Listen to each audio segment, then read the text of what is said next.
Bismillahirrahmanirrahim. Assalamualaikum warahmatullahi wabarakatuh. Innal hamdalillah nahmaduhu wa nasta'inuhu wa nastaghfiruh wa na'udzu billahi min shururi anfusina wa min sayyiati a'malina may yahdihillahu fala mudilla lahu wa may yudlil fala hadiyalah. Asyhadu an la ilaha illallah wahdahu la syarika lah wa asyhadu anna Muhammadan abduhu wa rasuluhu la nabiyya ba'da. Amma ba'd. Pujian bersyukur kita panjatkan kehadirat Allah Subhanahu wa taala yang telah memberikan kepada kita banyak karunia, baik itu berupa kenikmatan Islam, iman kita, kesehatan dan juga kesempatan kita, sehingga alhamdulillah kita dapat bertemu kembali setelah jeda yang cukup panjang. Mudah-mudahan pertemuan kita ini selalu dilimpahi oleh rahmat dari Allah Subhanahu wa taala dan juga maghfirah darinya. Kedua kalinya salawat serta salam semoga tetap tercurah atas junjungan kita Nabiullah Muhammad sallallahu alaihi wasallam yang telah menegakkan kalimatullah dan juga membela agama Allah, lalu memberikan nasihat terbaik untuk umat. Maka mudah-mudahan kita semua bisa mengikuti sunnah Rasulullah SAW ini dengan sebaik-baiknya. Ma'asyiral muslimin yang dimuliakan Allah, melanjutkan kajian kita Sirah Nabawiyah. Nah, ini belum nyambung.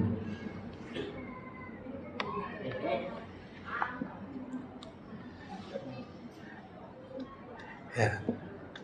Yang pada kesempatan yang lalu kita sudah kaji tentang bagaimana kehidupan Rasulullah sallallahu alaihi wasallam ketika dewasa, di mana beliau menikah dengan Khadijah bintu Khuwailid radhiyallahu anha, yang dari pernikahan tersebut terlahir beberapa putra dan juga putri beliau alaihissalam, yang kemudian pada kesempatan malam hari ini akan kita lanjutkan dengan urutan kehidupan beliau setelah pernikahan itu, kurang lebih sekitar 15 tahun atau 5 tahun sebelum kerasulan beliau. Jadi kurang lebih sekitar beliau saat berumur 35 tahun. Ya. Ma'asyiral muslimin yang dimuliakan Allah,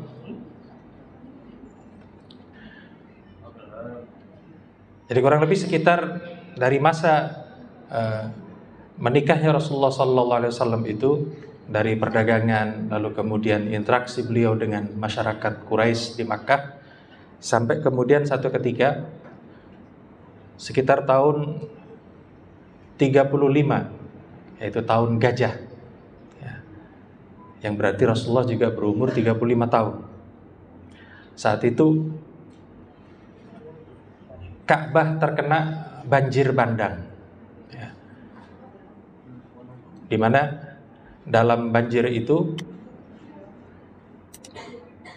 kaum Quraisy khawatir kalau kemudian Ka'bah ini roboh. Ya.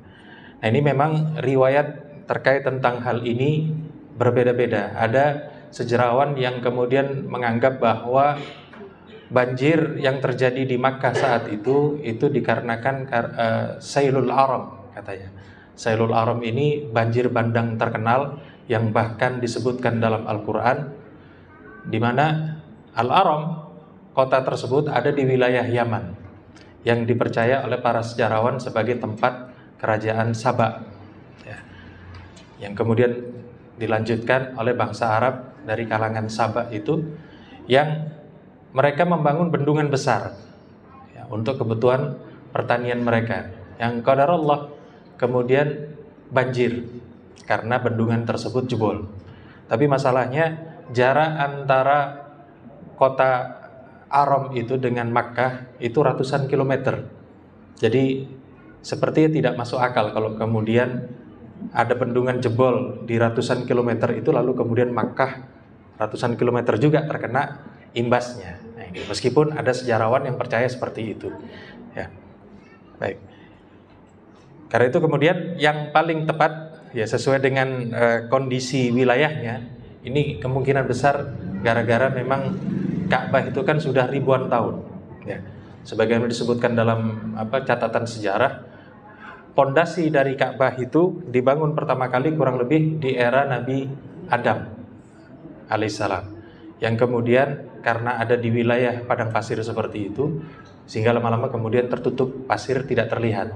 Sampai kemudian masa Nabi Ibrahim itu ditunjukkan oleh Allah Subhanahu wa taala di mana lokasinya, sehingga dibersihkan lalu dibangun oleh Nabi Ibrahim alaihissalam. Yang kemudian sampailah di masa Rasulullah Sallallahu Alaihi Wasallam, ya, yang karena sudah umurnya ribuan tahun dari masa Nabi Ibrahim sampai masa Rasulullah SAW itu sudah lebih dari 3.000 tahun barangkali. Sebab masa Musa alaihissalam sampai masa Isa itu 2.000 tahun. Lalu ditambah masa Isa alaihissalam itu sudah 2.600 tahun. Ditambah dari Musa ke Ibrahim itu sekitar 800 atau 1.000 tahun. Jadi lebih dari 3.000 tahun. Kita bayangkan sebuah bangunan meskipun terbuat dari batu besar, kalau 3.000 tahun lama-lama juga terkena hujan, terkena panas, barangkali mungkin angin, macam-macam, sehingga kemudian menjadi lapuk dindingnya. Nah, ini peta yang saya coba telusuri, di mana kota Ma'rib di wilayah Yaman itu ada di selatan, sementara Makkah ada di wilayah utara. Maka bagi saya ini seperti tidak mungkin kalau kemudian banjir dari wilayah itu sampai sejauh itu, ya. Nah, jadi perjalanannya saja butuh waktu naik mobil itu 16 jam. Apa mungkin banjir itu sampai ke sana? Nah, itu. Ya meskipun ada sejarawan yang memang percaya seperti itu. Baik, saya lanjutkan. Jadi seperti tadi saya sampaikan bahwa Ka'bah ini dibangun di masa Adam alaihissalam, yang kemudian di masa Ibrahim alaihissalam itu dibangun berbentuk persegi panjang, jadi bukan kubus. Kalau sekarang kan terlihat seperti kubus. Di masa Ibrahim itu persegi panjang, tingginya kurang lebih 4 meter. Kalau sekarang 15 meter. Gitu.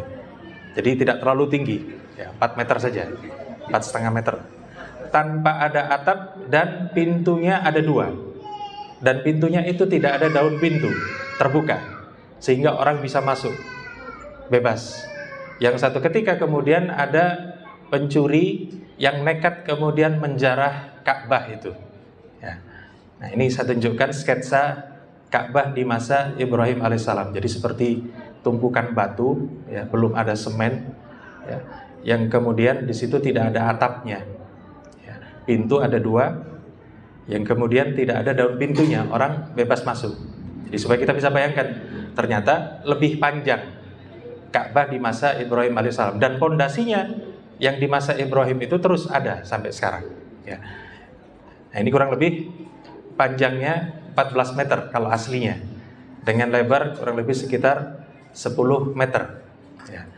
Di museum di Madinah itu ada museum terkait tentang kehidupan Rasulullah. Ini digambarkan seperti ini kurang lebih Ka'bah di era Ibrahim alaihissalam.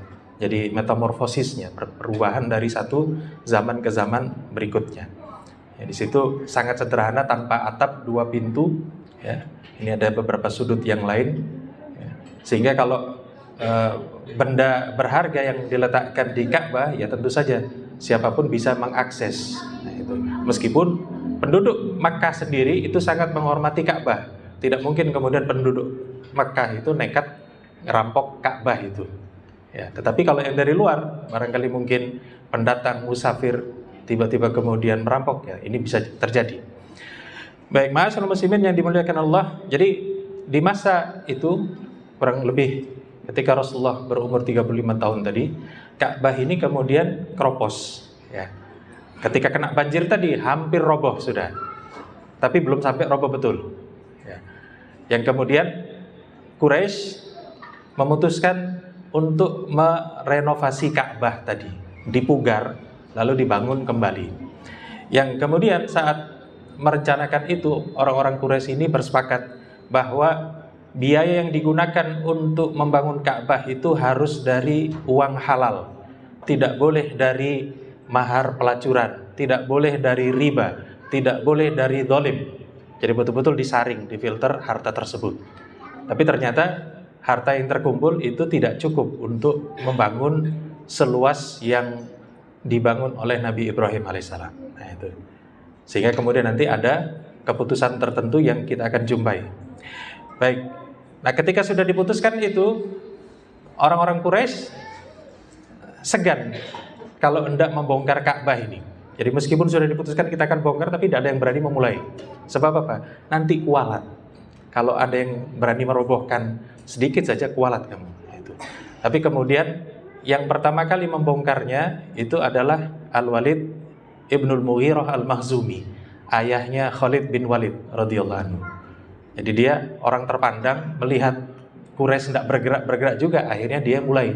Ketika dia mulai, orang Quraisy memperhatikan celaka atau tidak orang ini, kualat atau tidak. Nah itu, ternyata tidak kualat. Nah, karena tidak kualat, besoknya mereka membantu, akhirnya dibongkar semua. 4 meter itu dirobohkan semua sampai akhirnya ketemu pondasinya Nabi Ibrahim alaihissalam. Nah itu. Nah dari pondasi inilah kemudian dibangun ulang.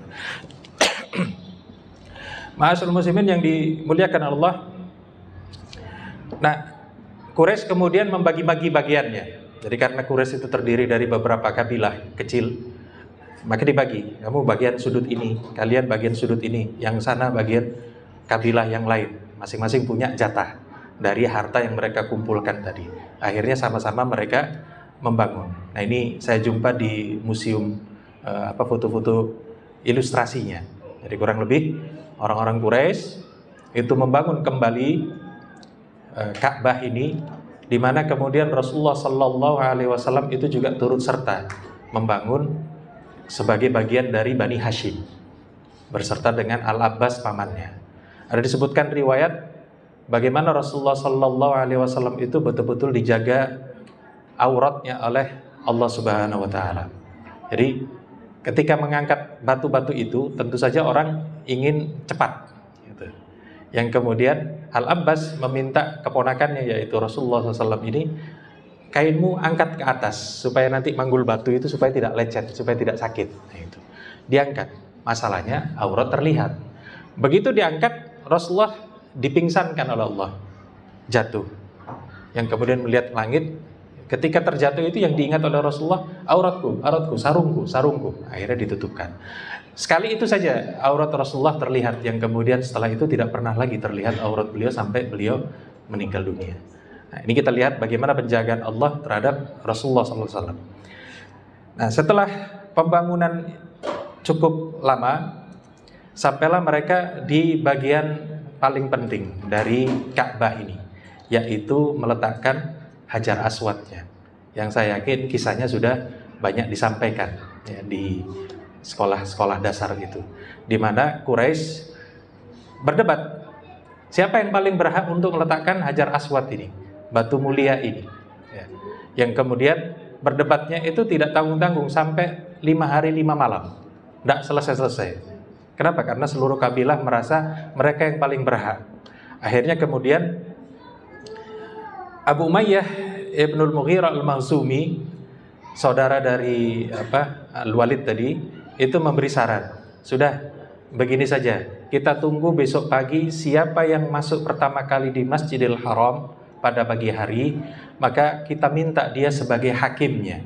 Keputusan apapun yang dia putuskan, maka kita akan turuti. Bagaimana? Setuju semua. Nah, itu. Akhirnya tunggu pagi hari, siapa yang masuk pertama kali.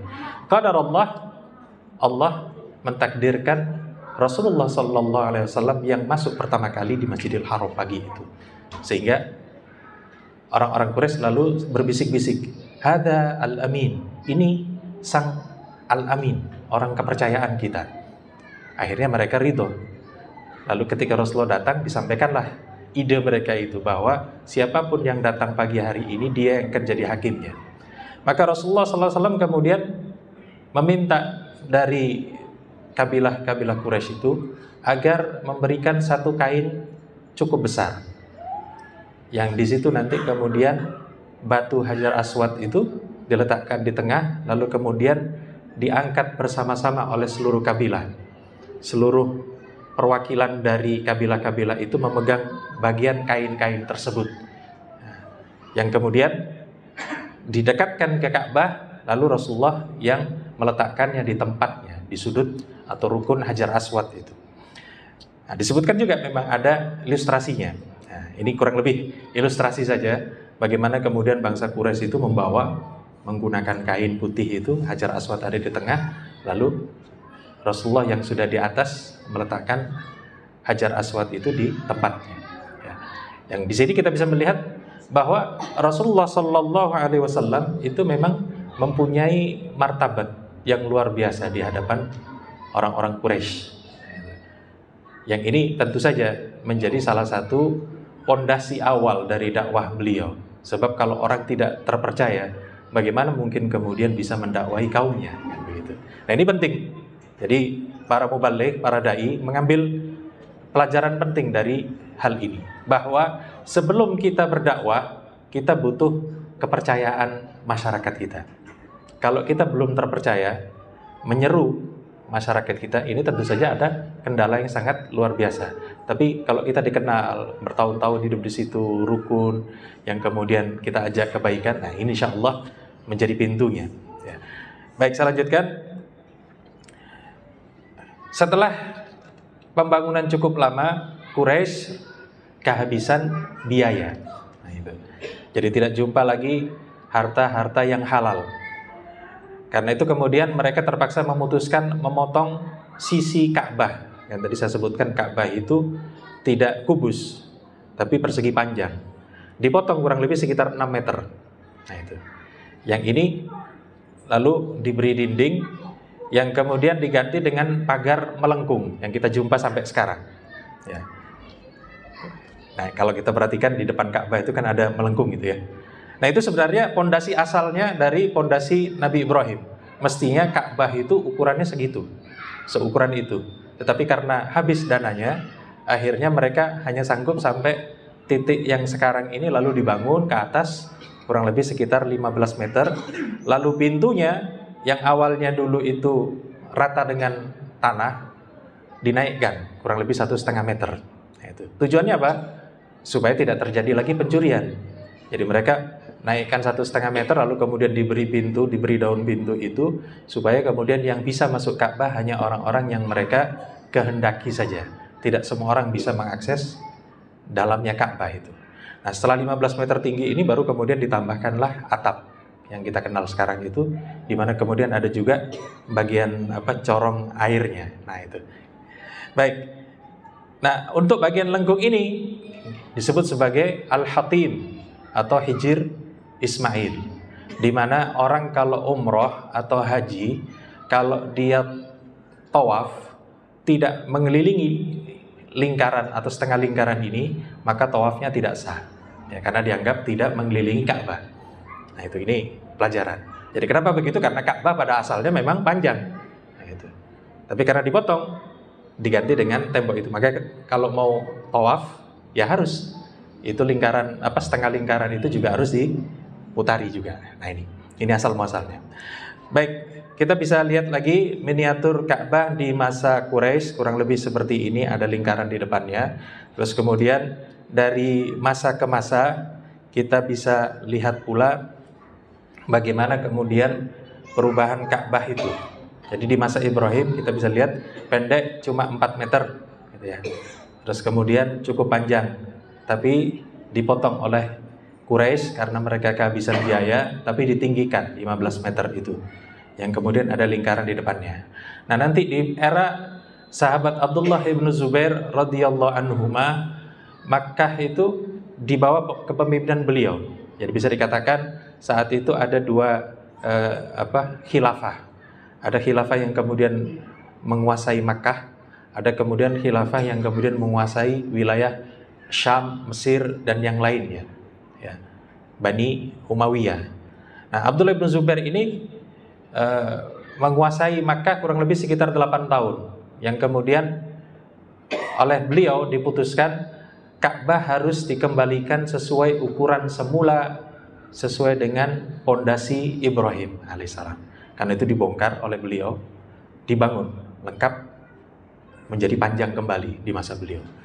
Nah, di akhir pemerintahan Abdullah bin Zubair ini Ini sebenarnya target operasi dari Bani Umayyah saat itu.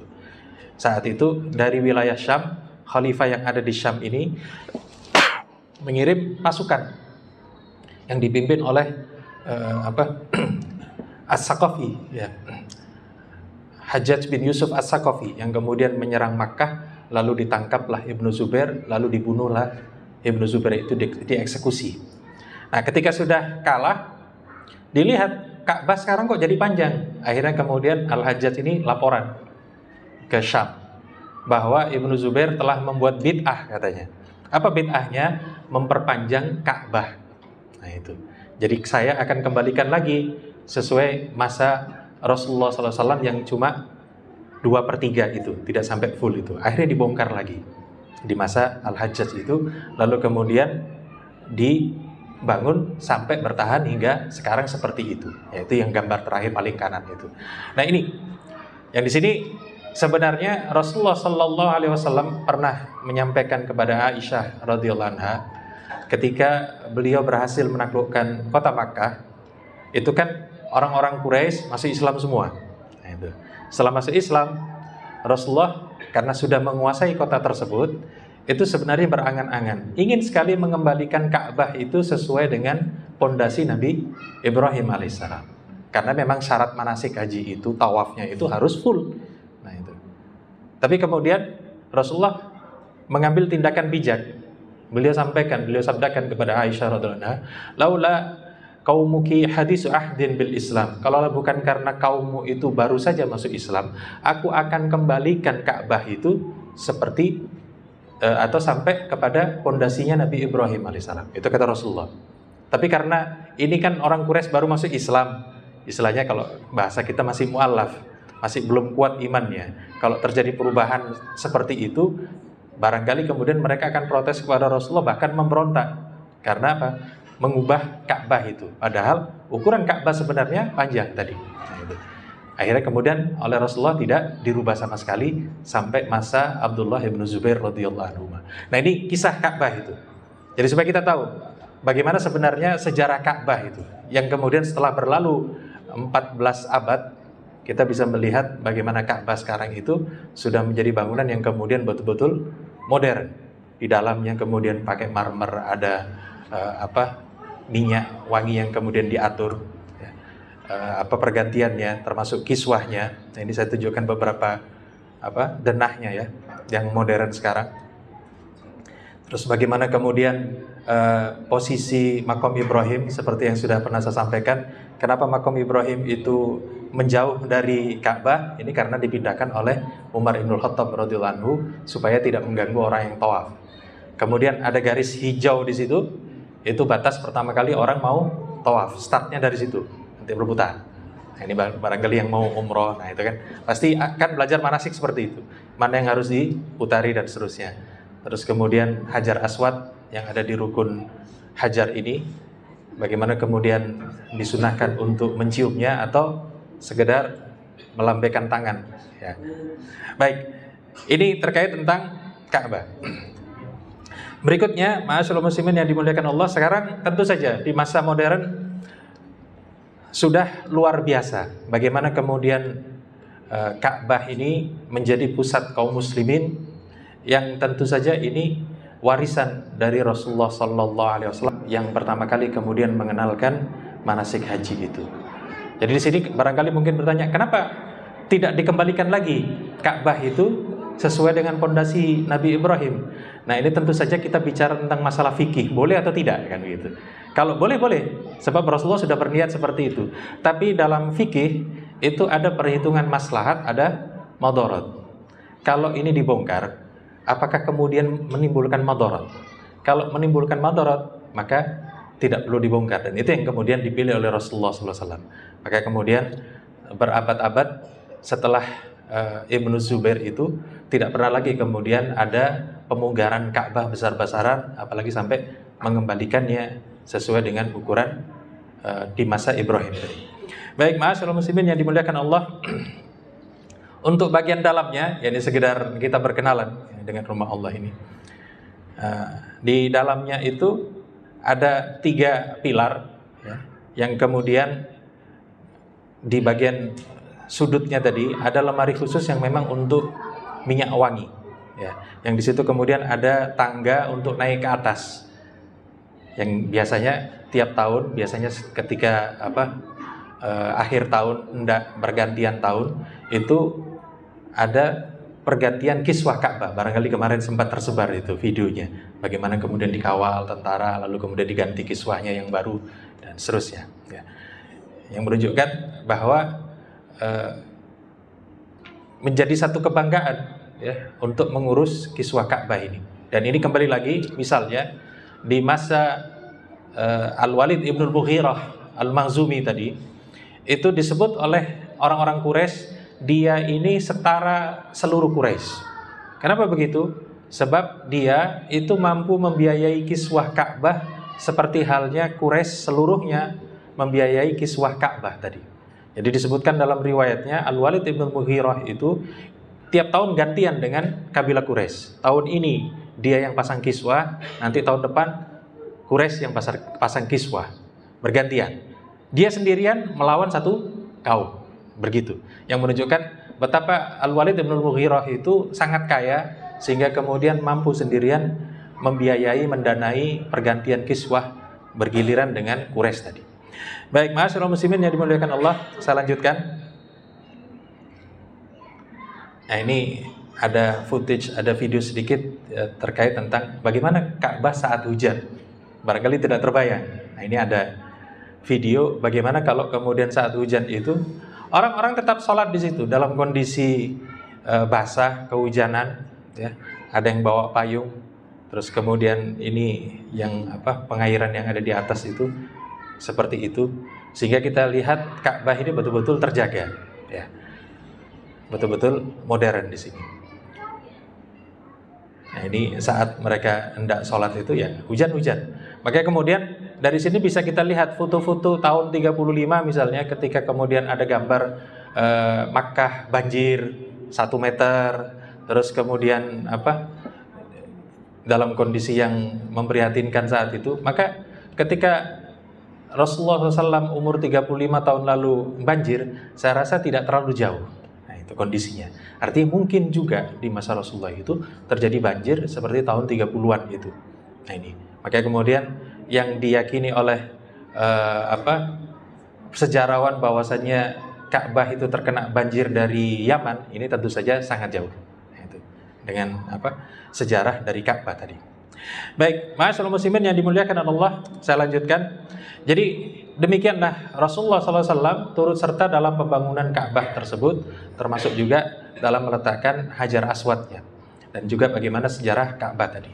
Nah, yang penting sebenarnya memang bukan Ka'bahnya, tapi bagaimana kemudian Rasulullah SAW ini ditakdirkan oleh Allah Subhanahu Wa Taala tinggal di wilayah Makkah ini, lalu kemudian berinteraksi dengan masyarakatnya, belajar adat istiadat mereka, mengetahui bagaimana tata bicara mereka, yang kemudian itu menjadi bekal beliau nanti saat berdakwah.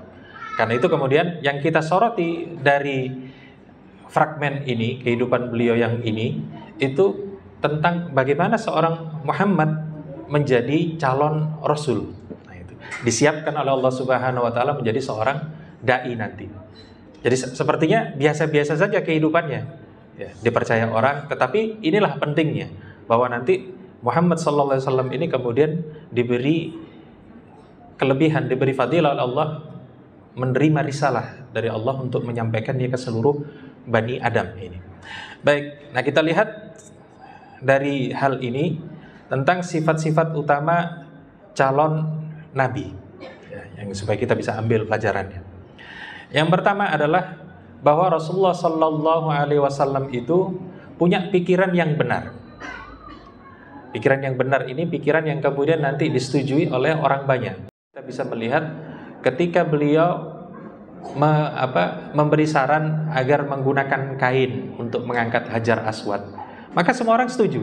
Kenapa? Pikirannya betul-betul luar biasa di situ, lurus dan tidak zalim. Ya. Kemudian dia punya pandangan yang lurus, tidak nyeleweng. Dia selalu punya ide-ide yang kemudian baik. Kemudian yang ketiga cerdik. Ya.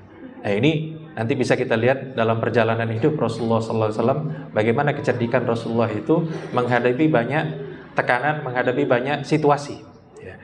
Kemudian orisinalitas ide, ya sebenarnya tidak dari Rasulullah SAW sendiri, tetapi dari Allah Subhanahu Wa Taala yang mewahyukan ide tersebut kepada Rasulullah SAW. Baik tentang masalah tauhid, tentang masalah peribadatan, tentang masalah dunia dan akhirat yang tidak pernah disadari oleh kaumnya tadi. Sebab apa? Kalau kemudian tidak punya ide yang menonjol, maka seorang nabi itu akan disamakan dengan nabi-nabi yang lain.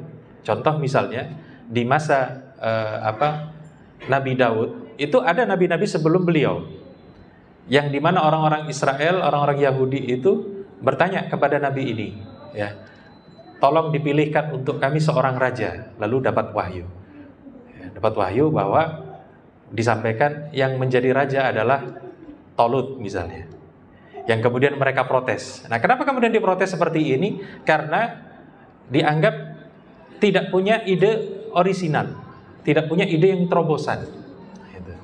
Artinya posisinya sebagai nabi itu tidak sampai kemudian merubah keseluruhan umatnya. Berbeda dengan seorang rasul yang kemudian punya risalah besar yang mengubah jahiliyah menjadi Islamiyah. Nah, itu sangat berbeda. Karena itu kemudian ini betul-betul syarat bagi seorang Rasul ulul azmi itu. Karena apa? Ditugaskan untuk mengubah umatnya tadi. Baik, kemudian yang berikutnya mempunyai sarana dan tujuan yang benar. Nah, sarana di sini tentu saja keluarga beliau. Beliau menikah dengan Khadijah radhiyallahu anha itu juga menguntungkan. Dan ini tentu berdasarkan takdir Allah Subhanahu wa taala. Bisa saja kemudian Rasulullah menikah dengan wanita yang lain, tetapi Allah nikahkan dengan Khadijah radhiyallahu anha. Lalu kemudian dari Bani Hashim yang kemudian terkenal sebagai keluarga bangsawan, sebagai keluarga yang dihormati, termasuk juga mereka punya kemampuan untuk membela diri. Ya. Berikutnya, seorang nabi itu mempunyai pengamatan yang lengkap terhadap kehidupan masyarakatnya, hingga mampu menjauhi sifat-sifat yang melenceng. Dan ini memang menjadi salah satu syarat bagi para mubaligh, para dai. Jadi tidak asal-asalan jadi dai itu. Dia harus tahu bagaimana masyarakatnya, apa yang salah dari masyarakat ini, apa yang kemudian harus diluruskan. Nah, itu Rasulullah memperhatikan betul.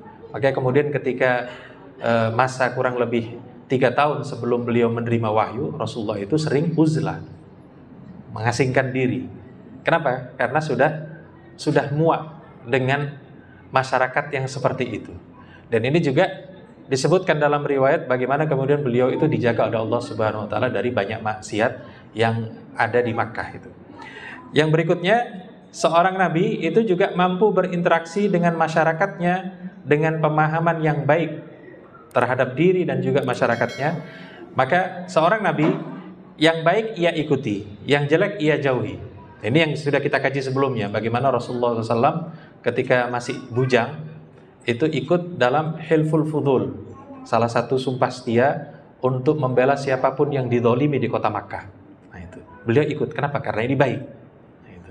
Tapi kalau kemudian ada sumpah-sumpah darah misalnya, sebab sempat hampir terjadi perang di kota Makkah di masa Rasulullah SAW masih muda, itu beliau tidak turut serta, ya, di dalam sumpah-sumpah yang kemudian didasarkan kepada pertalian darah itu.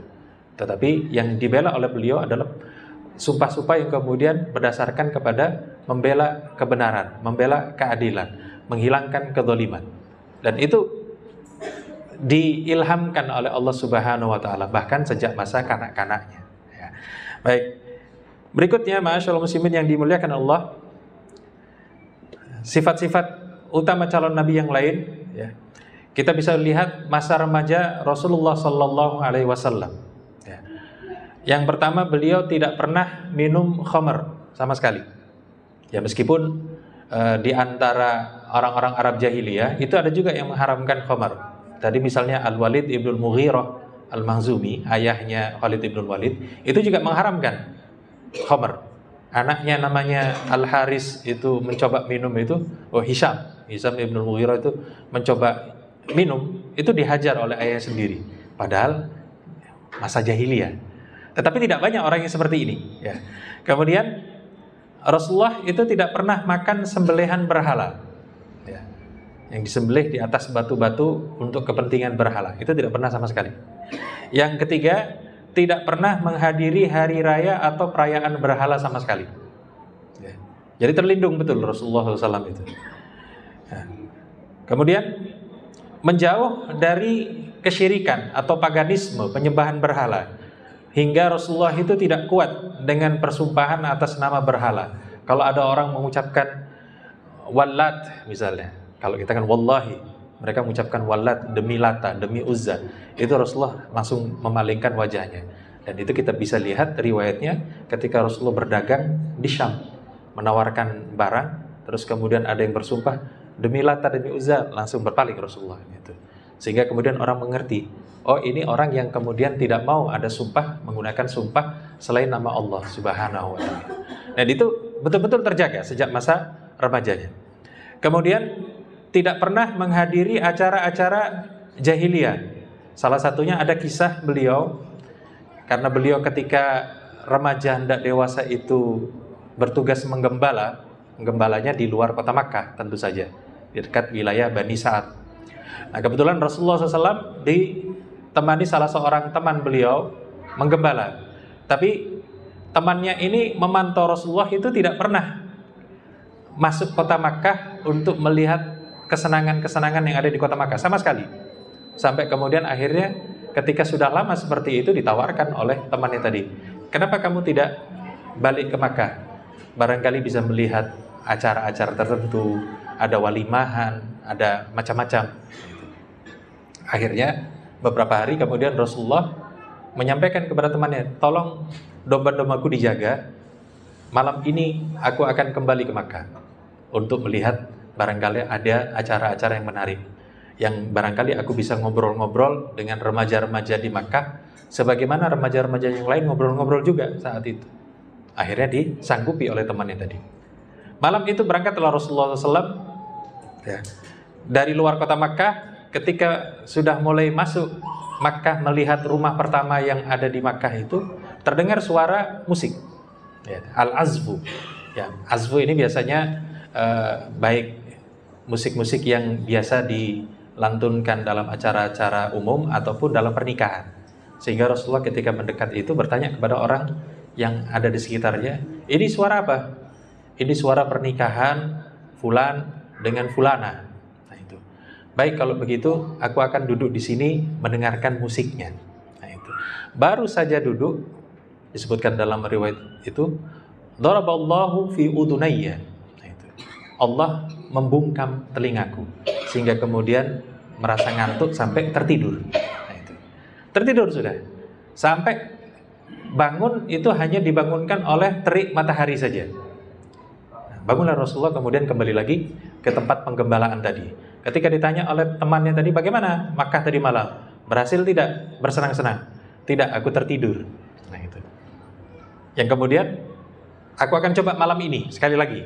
Nah, itu. Tolong jaga domba-dombaku. Malam itu dicoba lagi, berangkat lagi. Sama seperti hari sebelumnya, Rasulullah pun kemudian diriwayatkan tertidur juga. Nah itu. Sehingga setelah 2 kali percobaan untuk mendengarkan musik tadi tidak berhasil, Rasulullah kemudian sejak itu tidak lagi kemudian berminat untuk mengikuti acara-acara apapun dari masyarakat jahiliyah tadi. Nah ini dijaga oleh Allah Subhanahu wa ta'ala. Sebab apa? Dibutuhkan hati yang lurus, dibutuhkan kemudian akal yang lurus, jiwa yang juga lurus. Adapun terjaga auratnya, tadi sudah saya sampaikan bagaimana kisah beliau kemudian tidak pernah terlihat auratnya sejak masa pembangunan Ka'bah tadi. Berikutnya, ma'asyiral muslimin yang dimuliakan Allah, terkait tentang perilaku Rasulullah sallallahu alaihi wasallam. Ada disebutkan pujian kaumnya terhadap Rasulullah sallallahu alaihi wasallam itu, bahwa Rasulullah sallallahu alaihi wasallam itu ahsanuhum khuluqa, yang paling tinggi, yang paling baik akhlaknya. Jadi beliau dikenal paling tinggi sopan santunnya, keperwiraannya. Artinya kalau ada orang didolimi itu Rasulullah langsung membela gitu. Kemudian tata keramanya paling halus, baik teladannya, baik dalam bertetangga, agung pikirannya, jujur cara bicaranya, enak saat duduk bersamanya. Artinya kalau kita seandainya ditakdirkan bertetangga dengan Rasulullah, lalu duduk dengan beliau, itu kita tidak akan merasa jengah, tidak akan merasa sungkan. Nah, itu. Karena apa? Akrab dengan Rasulullah SAW itu. Ya, kita bisa bayangkan begitu. Barangkali kita bayangkan kawan-kawan kita yang kalau kita duduk itu bisa berjam-jam sampai pagi ngobrol. Rasulullah itu seperti itu. Artinya akrab dan tidak membuat sudah jangan lama-lama dengan orang ini, nanti kalau bahasa anak-anak sekarang ini ngomongnya toksik, penuh racun katanya. Nah itu tidak. Rasulullah itu betul-betul seperti itu. Kemudian pemaaf, dermawan, baik tindakan dan juga terpercaya dalam memegang amanah.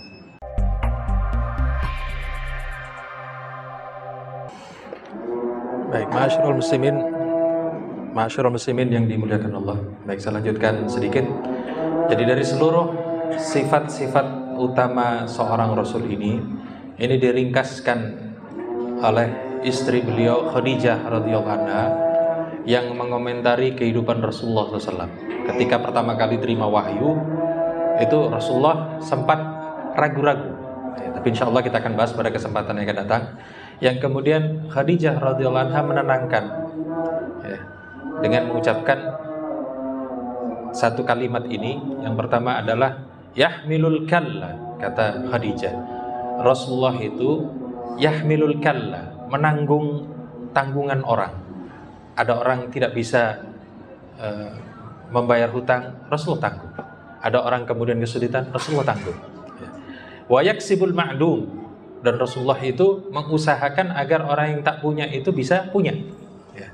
Wa yukrid dhaif, dan memuliakan tamu. Diberikan yang terbaik untuk tamu itu. Kemudian wa yu'inu ala nawaibil haq, dan beliau akan membantu ketika terjadi musibah kepada siapapun, yang musibah itu memang musibah yang hak, bukan musibah yang batil. Yang di sini kita bisa melihat bahwa ini adalah dasar-dasar, modal utama kalau kemudian orang ini akan diangkat menjadi nabi atau rasul.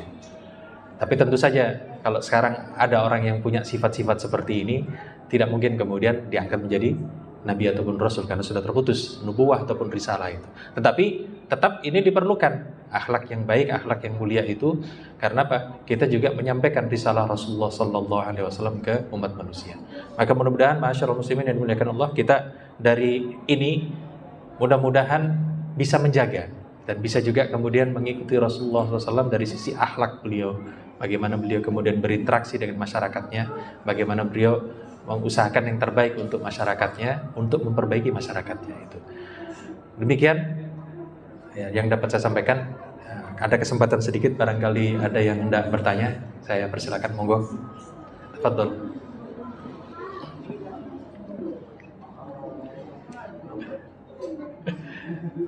Oke, monggo. Seorang pendakwah, Rasul kan boleh dikatakan yang semisal.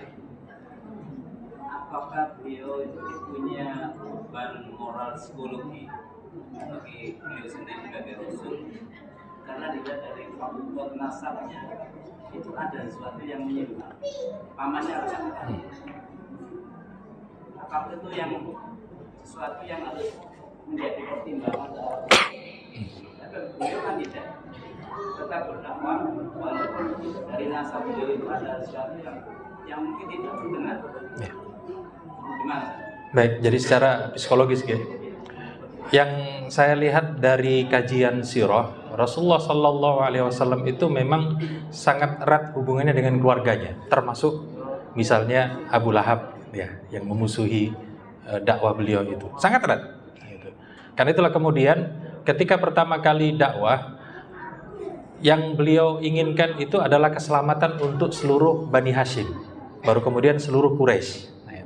Maka kemudian ketika pertama kali dakwah terang-terangan, itu yang dipanggil keluarganya, wahai pamanda, wahai bibinda, gitu ya.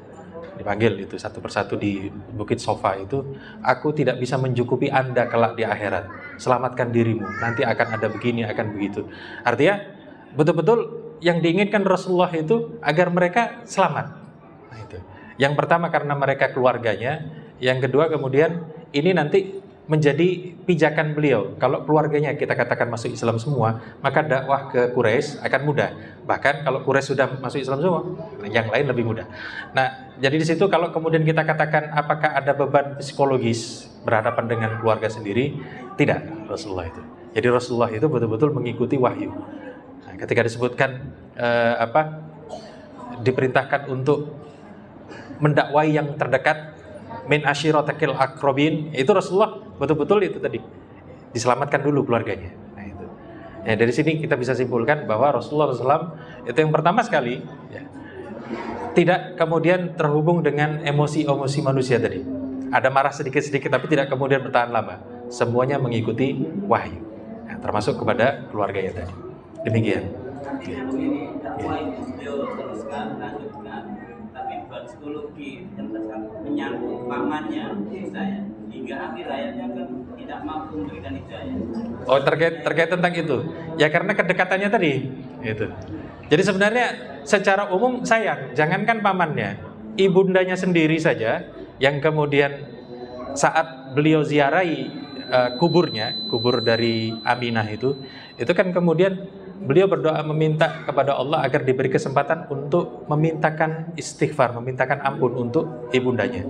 Tidak diizinkan Allah. Beliau menangis. Nah itu. Nah ini kan kalau kita katakan ini beban psikologis, tapi sebenarnya yang kita lihat ini beliau sayang dengan keluarganya, ibundanya, terus kemudian pamannya tadi. Nah itu Abu Thalib itu ya, yang kemudian di akhir hayatnya memilih untuk mengikuti agama nenek moyang. Itu semua sayang. Nah, itu karena kedekatan itu. Makanya kemudian secara manusia Rasulullah itu kalau keluarga ya keluarga, disayangi. Nah itu. Tapi kalau kemudian bicara tentang kemungkaran, ya saya begini, saya menolak kemungkaran Anda. Nah itu Rasulullah juga begitu. Jadi beliau nahi mungkarnya itu karena khawatir kalau kemudian keluarganya itu terjerembab dalam neraka tadi. Jadi ini hubungan sayangnya tadi.